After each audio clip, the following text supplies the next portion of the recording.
Medical benefits वाला Perk कर रहे थे हम। मेडिकल बेनिफिट्स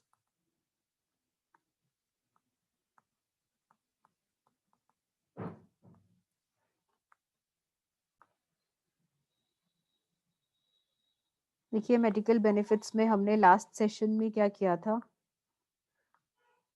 ये चार्ट बनाया था हमने।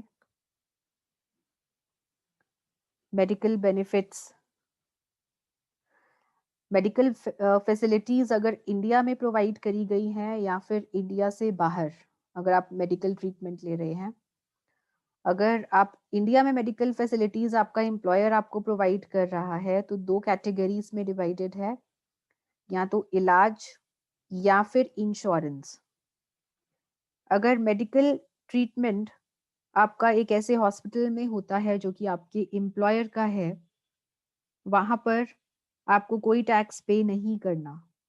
सेकंड, हॉस्पिटल जो कि मेंटेन्ड है सेंट्रल गवर्नमेंट, स्टेट गवर्नमेंट या लोकल अथॉरिटी द्वारा, अगेन कोई टैक्स पे नहीं करना।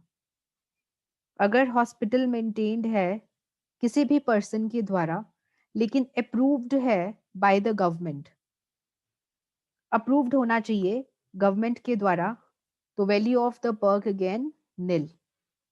अगर हॉस्पिटल अप्रूव्ड है by chief commissioner of income tax तो टैक्स पे नहीं करना, लेकिन यहाँ पर सिर्फ स्पेसिफाइड डिजीज के लिए है। कुछ बड़ी डिजीज जैसे कि कैंसर, उनके लिए आपको कोई टैक्स पे नहीं करना। प्राइवेट हॉस्पिटल से अगर आप इलाज करवा रहे हैं तो यहाँ पर आपको कोई छूट नहीं है, फुली टैक्सेबल, आपको पूरे अमाउंट के ऊपर टैक्स पे करना होगा। हेल्थ इंश्योरेंस या मेडिकल इंश्योरेंस का प्रीमियम आपका एम्प्लॉयर पे कर रहा है, आपके लिए या आपकी फैमिली मेंबर्स के लिए नॉट टैक्सेबल, कोई टैक्स पे नहीं करना।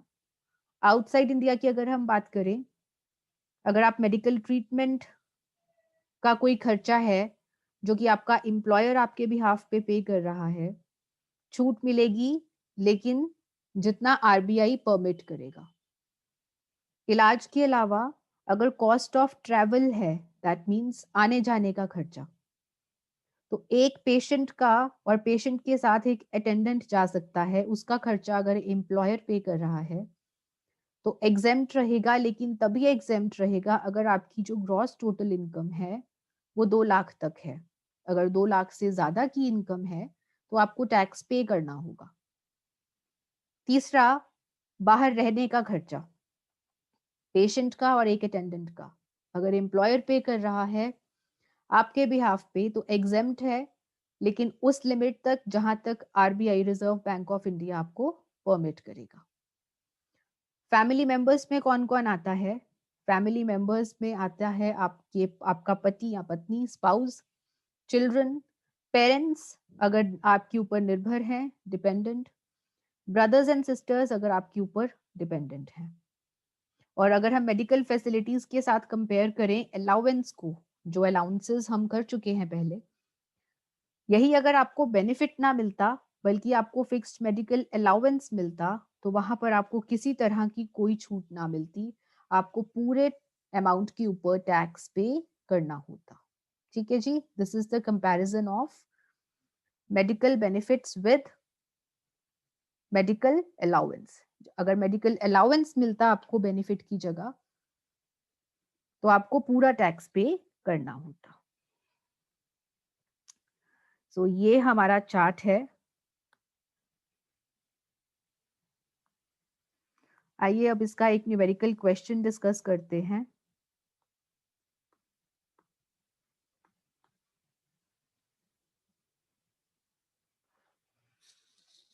आपकी बुक की जो इलस्ट्रेशन है 21 है। Calculate the taxable value of medical treatment.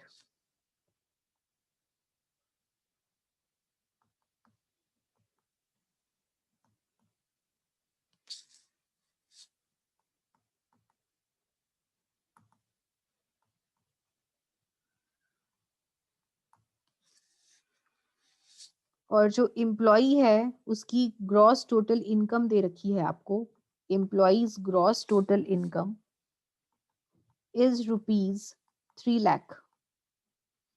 हाँ जी, ग्रॉस टोटल इनकम हम कौन से केस में देखते हैं बेटा?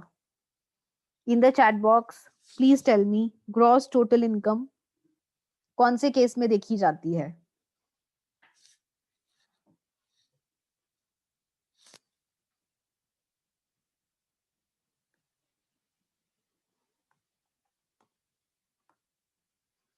ग्रॉस टोटल इनकम देखी जाती है आउटसाइड इंडिया वाले केस में, वो भी cost of travel, that's it. Outside India cost of travel वाले केस में आपको ग्रॉस टोटल इनकम देखनी है। 2 लाख से ज्यादा होगी तो टैक्स पे करना होगा। ठीक है जी, सिर्फ इसी केस में आपको ग्रॉस टोटल इनकम देखनी है, बाकी किसी और केस में आपको ग्रॉस टोटल इनकम नहीं देखनी। ओके देन, पर्टिकुलर्स क्या गिवन है आपको? A part, expenditure on treatment.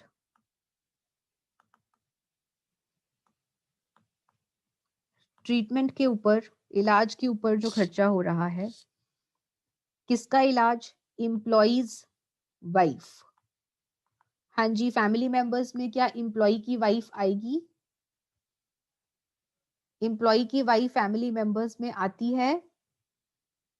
Nitish, Poonam, yes, Monika, yes. Employees wife in a hospital, maintained by the employer, hospital maintained by the employer, और खर्चा कितना आ रहा है?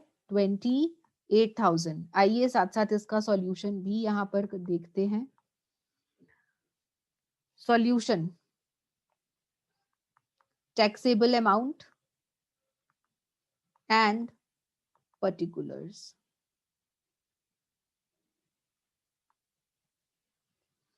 A part, expenditure on treatment of employee's wife in a hospital maintained by the employer।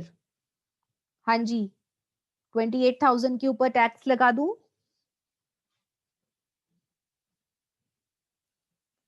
Exactly, Monika, Nitish, Bharti. A part taxable value is nil. मैं यहां पर sentence नहीं लिख रही बेटा, यहीं पर लिख रही हूं बस मैं। B, expenditure on medical treatment, expenditure on medical treatment of employees child।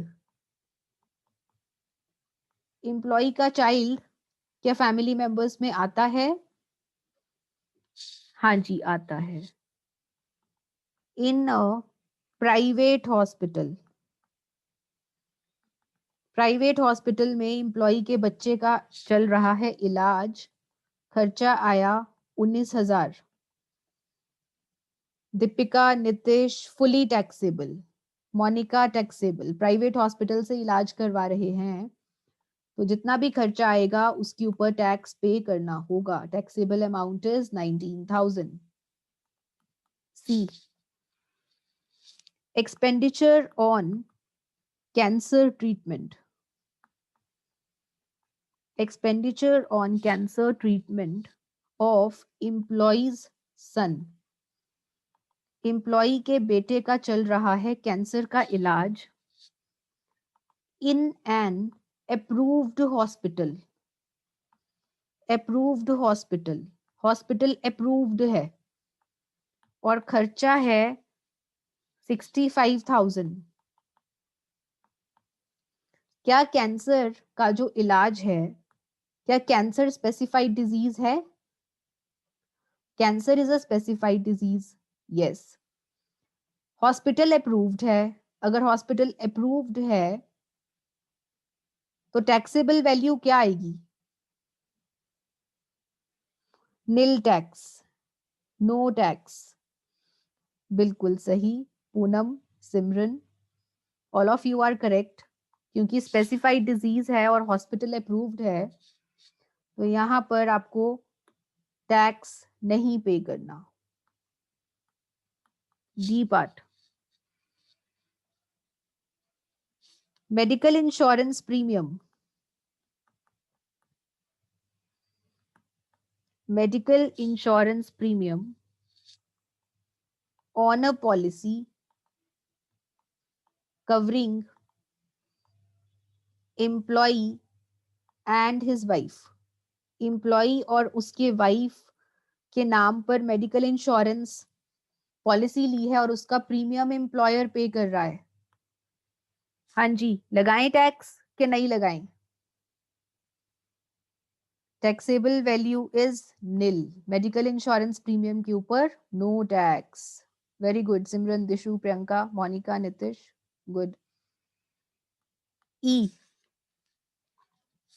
ई के 3 पार्ट्स हैं। The first one is amount spent on medical treatment, amount spent on medical treatment of employee, employee का इलाज चल रहा है outside India, outside India, amount permitted by RBI, RBI ने amount जो permit किया है 2,40,000 का खर्चा आप कर सकते हैं बाहर। आरबीआई ने बोला है कि मेडिकल ट्रीटमेंट के ऊपर 2,40,000 का खर्चा कर सकते हैं, लेकिन जो एक्चुअल खर्चा आया उसका वो 2,70,000 आया जो कि एम्प्लॉयर ने पे किया। बताएं टैक्सेबल वैल्यू यहाँ पर कितनी रहेगी? ई के फर्स्ट पार्ट में टैक्सेबल वैल्यू कितनी रहेगी? दीपिका 2,40,000। बेटा 2,40,000 तक तो छूट है, 2,40,000 तक तो छूट है। Taxable value will be 2,70,000 minus 2,40,000। 2,40,000 exempt है, एक्सपेंडिचर है 2,70,000, तो टैक्सेबल कितना रहेगा? Taxable will be 30,000। ऐसा है, ऐसा है 30,000? यस मैम, ठीक है जी। चलिए ये बात भी हमें आ गई समझ में। अब ई का सेकंड पार्ट क्या है? अमाउंट स्पेंट ऑन ट्रेवल, आने जाने का खर्चा आया ₹50,000। टैक्स लगाएं या ना लगाएं? हाँ जी लगाएंगे। टैक्स क्यों लगाएंगे? टैक्सेबल क्योंकि उसकी जो जीटीआई है वो 2 लाख से ज्यादा है, इसलिए पूरे अमाउंट के ऊपर टैक्स लग जाएगा। अगर उसका जो इनकम है वो 2 लाख तक होती तो यहां पर नील आ जाता। ठीक है जी, this is important. And last part is amount of stay abroad, रहने का खर्चा। अमाउंट परमिटेड है, amount permitted by RBI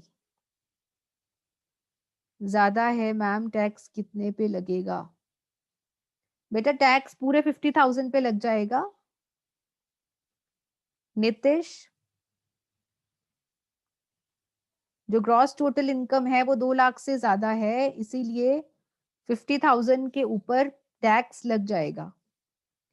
amount permitted by RBI है ₹35,000 कि रहने के ऊपर आप इतना स्पेंड कर सकते हैं, लेकिन खर्चा आया कितने का? खर्चा आया 65,000 का। मोनिका, जीटीआई का पॉइंट बता दो मैम। ओके बेटा अभी बताती हूँ।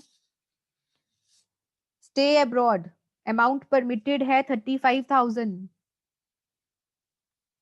तो 65,000 माइनस आरबीआई ने परमिट किया है 35,000 के लिए, तो 35,000 के ऊपर कोई टैक्स पे नहीं करना। खर्चा हुआ 65,000 का, हाँ जी पूनम, बिल्कुल सही। 35,000 माइनस कर देंगे मैम। प्रियंका 30,000, वेरी गुड बच्चे, right answers. Simran, Bharti, Jaspreet, very good. So this is your taxable amount in all the different cases. अब GTI वाला पॉइंट मोनिका कह रही है कि दोबारा एक्सप्लेन कीजिए। तो GTI वाले पॉइंट में मैंने आपको क्या बताया था, let me show you the chart again.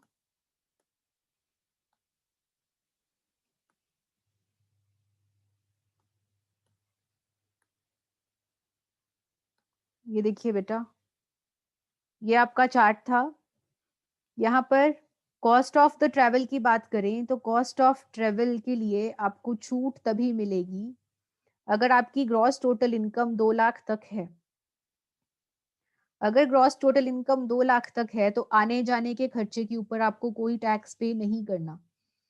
लेकिन अगर आपकी ग्रॉस टोटल इनकम 2 लाख से ज्यादा है तो आपको टैक्स पे करना होगा। मोनिका, यहाँ पर एम्प्लॉय की ग्रॉस टोटल इनकम है 3 लाख, दैट मीन्स 2 लाख से ज्यादा है। 2 लाख से ज्यादा है तो उसे कॉस्ट ऑफ ट्रैवल के ऊपर टैक्स पे करना होगा। मोनिका, ओके जी।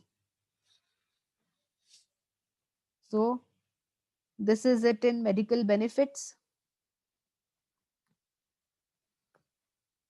नेक्स्ट आपका बेटा पर्क आता है लीव ट्रैवल कंसेशन। लास्ट है आपका लीव ट्रैवल कंसेशन, जिसे आप शॉर्ट में कहते हैं LTC। सेक्शन है 10(5), लीव ट्रैवल कंसेशन। अब लीव ट्रैवल कंसेशन क्या है? कभी कभी आप छुट्टी पर जाते हैं। जब आप छुट्टी पर जाते हैं तो आने जाने का खर्चा होता है। उस आने जाने के खर्चे के लिए आपका एम्प्लॉयर आपको कुछ मदद करता है, कुछ पेमेंट करता है, ताकि उस पेमेंट से आपके आने जाने का जो खर्चा है वो निकल जाए। सो अगर किसी तरह की आपको छूट मिलती है, कंसेशन मिलता है आने जाने के खर्चे को लेकर, आने जाने के खर्चे से लेकर अगर आपको कोई छूट मिलती है उसे आप कहते हैं लीव ट्रैवल कंसेशन। सो अगर आप एक एम्प्लॉई हैं और आप इंडिया में किसी जगह पर ट्रैवल कर रहे हैं और आपका एम्प्लॉयर आपको किसी तरह की LTC देता है, लीव ट्रैवल कंसेशन देता है, तो आपको कितने की छूट मिलेगी ये देखिए। सबसे पहले तो आपको ट्रैवल सिर्फ इंडिया में करना है। On leave to any place in India, आप इंडिया में कहीं पे भी घूमने जा सकते हैं तो ही आपको LTC का बेनिफिट मिलेगा। अमाउंट ऑफ एग्जेम्पशन कितना है? अमाउंट ऑफ एग्जेम्पशन, छूट कितने की मिलेगी ये देखने वाली बात है। Amount of exemption, amount of exemption depend करता है कि आपका मोड ऑफ जर्नी क्या है, आप किस माध्यम से सफर कर रहे हैं, आप किस माध्यम से ट्रैवल कर रहे हैं। आप फ्लाइट के थ्रू जा रहे हैं, आप रेलवे के थ्रू जा रहे हैं, या फिर आप बस के थ्रू जा रहे हैं, ये देखने वाली बात है। सबसे पहले तो मोड ऑफ जर्नी अगर परफॉर्म्ड बाय एयर है, बाय एयर, अगर आप बाय एयर ट्रैवल कर रहे हैं तो छूट कितने की मिलेगी? आप देखिए कि जो इकोनॉमी क्लास का एयर फेयर है वो कितना है। Economy class air fare, economy class का भाड़ा देखो कितना है। जितने इकोनॉमी क्लास के चार्जेस होंगे by the shortest route, by the shortest route, आपको सबसे छोटा रास्ता पकड़ना है एयर के थ्रू। सबसे छोटे रास्ते का जो इकोनॉमी क्लास का एयर फेयर होगा वो, या फिर actual amount spent which ever is less की छूट मिल जाएगी। एग्जाम्पल देखिए जरा। मान लीजिए कि आपको इंडिया के एक प्लेस से दूसरी प्लेस पर जाना है। आपको दिल्ली से मान लीजिए जाना है मुंबई, और दिल्ली से मुंबई जाने के लिए जो इकोनॉमी क्लास का एयर फेयर है, फेयर क्या होता है?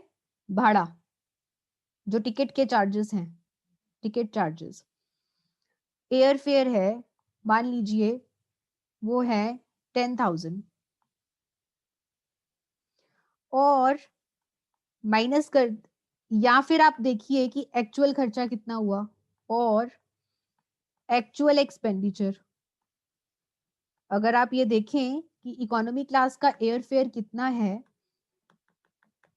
आपको पता चला कि इकोनॉमी क्लास का जो एयर फेयर है वो 10,000 है शॉर्टेस्ट रूट का, लेकिन आपका जो एक्चुअल खर्चा हुआ टिकट खरीदने पर वो हुआ 8,000।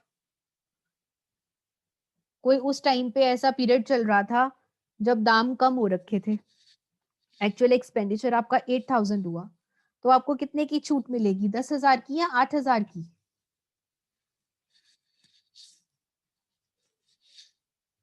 आपको 8,000 की छूट मिल जाएगी Nitish, which ever is less. तो अमाउंट आपका जितना एग्जेम्प्ट रहेगा, कितना एग्जेम्प्ट रहेगा? 8,000 की आपको एलटीसी की छूट मिल जाएगी। ठीक है जी। तो इस तरह से आपका बाकी मोड ऑफ जर्नी का भी पैटर्न चलेगा। अब बाकियों के केस में मैं आपको एग्जाम्पल नहीं दूंगी, आपने इसी तरह से कैलकुलेशंस करके देख लेनी है। तो कितने की छूट मिलेगी? जितना की इकोनॉमी क्लास का एयर फेयर है वो देख लीजिए, या फिर आपका जो एक्चुअल अमाउंट है वो देख लीजिए, which ever is less. Second mode of journey, मान लीजिए कि आप जर्नी परफॉर्म कर रहे हैं बाय रेल, रेलगाड़ी से आप एक जगह से दूसरी जगह जा रहे हैं। उस केस में आप क्या देखेंगे? एग्जेम्प्टेड अमाउंट क्या रहेगा? आपने एसी फर्स्ट क्लास देखना है, रेलवेज में भी डिफरेंट क्लासेस होती हैं, तो आपने एसी फर्स्ट क्लास का रेल फेयर देखना है। AC first class rail fair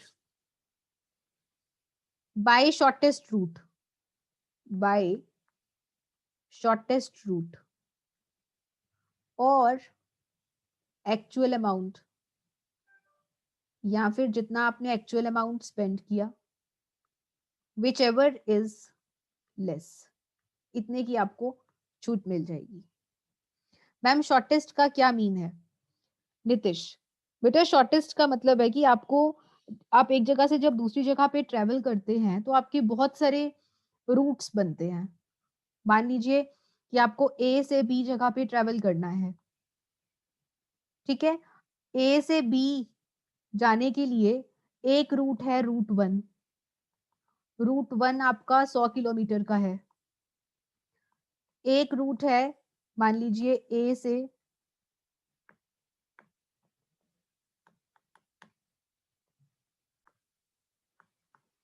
ए से बी पे जाने के लिए आपका एक रूट टू है।